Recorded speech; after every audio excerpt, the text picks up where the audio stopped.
नमस्कार मित्रांनो, लक्ष्मीच्या पावलांनी या मालिकेच्या आजच्या भागामध्ये आज आपण बघणार आहोत कला ही नयनाला तयार करत असते। नयनाची कलाने खूप छान अशी तयारी केलेली असते आणि नयना खूप सुंदर दिसत असते। तितक्यातच तिला राहुलचा मेसेज येतो तर तिला ते नोटिफिकेशन वाचतं आणि त्यामुळे आता नयना कोणाला समजू नये म्हणून लगेचच फोन असा बाजूला करून देते आणि तितक्यातच तिथे संगीता आलेली असते आणि आपली मुलगी इतकी सुंदर दिसत असते त्यामुळे लगेचच संगीता तिची प्रेमाने दृष्ट काढते। तेव्हा कला ही म्हणते की खरंच ताई, जगातील सगळ्यात सुंदर नवरी आज तू दिसते आहे। तेव्हा संगीता म्हणते की बघ ना, देवाने इतकं छान रूप दिलं, इतकं छान सासर दिलं, तरी कशाला अशी मूड ऑफ राहिली होतीस ग? मला किती टेन्शन आलं होतं, तू अशी हसत राहिल्यावर किती बरं वाटतं काय सांगू। आणि अशीच हसत राहा, सुखाने संसार कर। परंतु नयनाच्या मनात मात्र वेगळंच चालू असतं। ती विचार करत असते की आज काहीही झालं तरी मी राहुल पर्यंत पोहोचलेच पाहिजे। तर आता अद्वैतच्या घरचे सगळे लग्नस्थळी आलेले असतात, सगळे पुढे निघून जातात। रोहिणी मात्र मागे असते आणि ती मनामध्ये म्हणते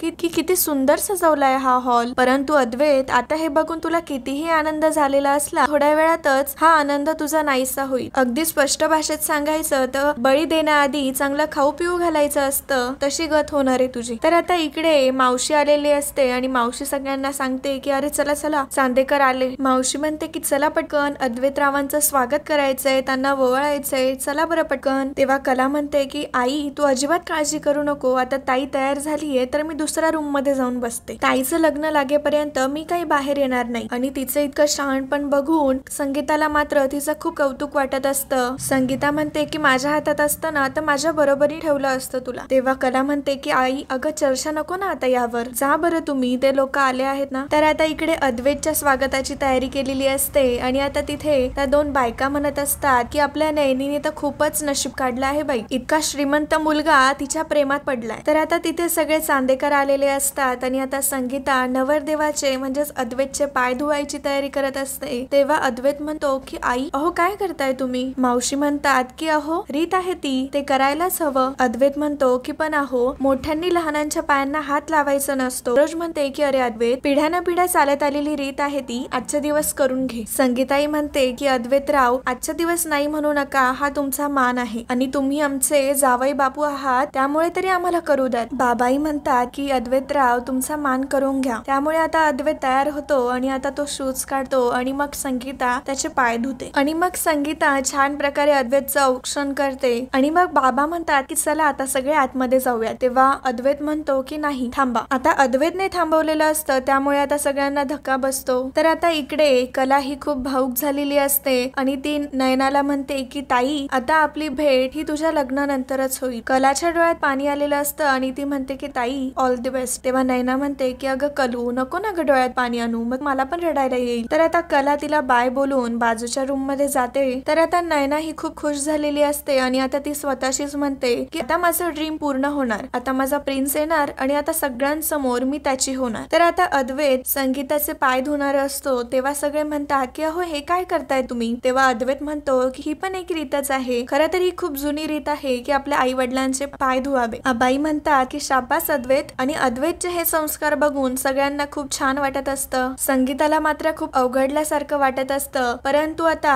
अद्वैत तिचे पाय धुत असतो। अद्वैत आई आणि बाबांचे दोघांचेही पाय धुतो आणि हे बघून संगीता म्हणते की खरंच आपण खूप नशीब काढलं आहे, नुसतं नयनानेच नाही तर आपण सुद्धा। सगळे खूप खुश असतात आणि मग बाबा सगळ्यांना आतमध्ये घेऊन येतात। सरोज खुश होऊन म्हणते की ज्या क्षणाची आपण वाट बघत होतो तो क्षण अखेर आलास आणि आता थोड्याच वेळात आपण दोन्ही कुटुंब एक होणार। तर आता चांदेकरांना हॉल मध्ये बसवलं जातं आणि त्यांचा चांगल्या प्रकारे मानपान केला जातो। काजू सगळ्यांना गुलाबाचं फूल देते। बाबा म्हणत असतात की यांना काही नाश्ता वगैरे बघा। तेव्हा रजनी म्हणते की नाही, आम्हाला हवं नको ते आम्ही बघू, तुमची खूप धावपळ सुरू आहे, तुम्ही काळजी करू नका। काका म्हणतात की दिनकरराव, अजिबात काळजी करू नका, आपण सगळे आहोत ना, मग हे कार्यही एकदम छान प्रकारे पार पडेल। अद्वैतची नजर ही नयनाला शोधत असते आणि हे आता सोहमला समजलेलं असतं। सोहम त्याला म्हणतो की काय रे दादा, तुला काही हवंय का? तेव्हा अद्वैत म्हणतो की नाही नाही काही नाही। तेव्हा सोहम मजाक करतो आणि म्हणतो की नयना वहिनी। अद्वैतची नजर जाते की कुठे आहे नयना? तेव्हा मात्र सोहम हसायला लागतो। अद्वैत म्हणतो की ते फाजीरपणा करू नको, जरा सिरियस राहा। तेव्हा सोहम म्हणतो की मी कशाला सिरियस राहू, तू सिरियस राहा, मी तर इथे एन्जॉय करायला आलोय। अद्वैत म्हणतो की थांब जरा, माझं लग्न हो दे, मग मी आणि नयना मिळून तुला फटके देऊ। सरोज रजनीला म्हणत असते की बघ ना ग, किती छान छान तयारी केली आहे इतक्या कमी वेळात यांनी, कुठेच काही कमी पडायला दिलं नाही. आणि आता हिरोईनने ऐकलेलं असतं, मनामध्ये म्हणते की खरंच सगळं खूप चांगलं अरेंज केलंय, काय जुगाड केला आहे काय नाही. तर आता गुरुजी सांगतात की साखरपुड्याच्या विधीसाठी नवरी मुलगीला घेऊन या. तर आता संगीता आणि मावशी नयनाला घेण्यासाठी रूम मध्ये आलेल्या असतात. तर आता त्या